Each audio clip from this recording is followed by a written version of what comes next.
जब उससे संसद में पूछा जाता है, उसी पार्टी के एक प्राइवेट मेंबर बिल लाते हैं, मेंबर ऑफ पार्लियामेंट, उस पर स्वास्थ्य मंत्री जवाब देते हैं कि हमें अब जनसंख्या नियंत्रण के लिए कानून लाने की जरूरत नहीं है।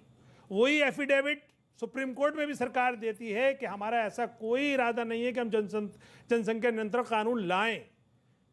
लेकिन उसी सरकार का नेशनल हेल्थ फैमिली सर्वे ये कहता है कि जिस राज्य में जितनी गरीबी है या जितनी मृत्यु दर ज्यादा है, वहां पे उतनी ही प्रजनन दर ज्यादा है।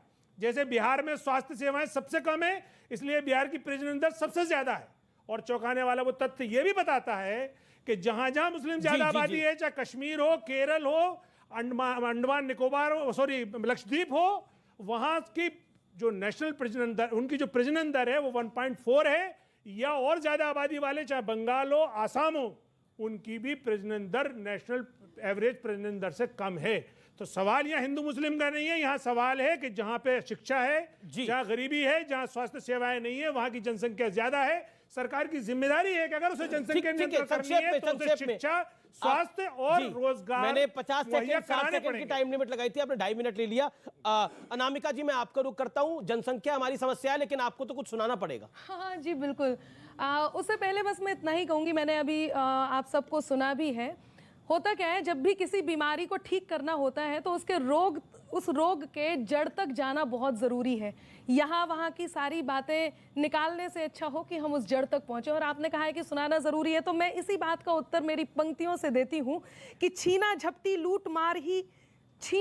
लूट मार की ही आदी हो जाती है।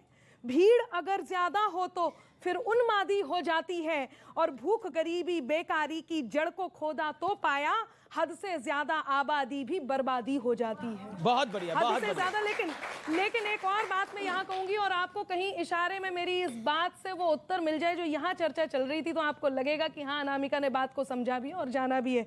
तब मैं एक बात कहूंगी कि अनुदान हमारे कर से लेकर काम कराएं बंद करो, वोट बैंक के नाम पे पलती सभी प्रथाएं बंद करो, और परिवार नियोजित हो जिनके बस वही पात्र अधिकारी हो, 2 बच्चों से ज्यादा वालों की सुविधाएं बंद करो।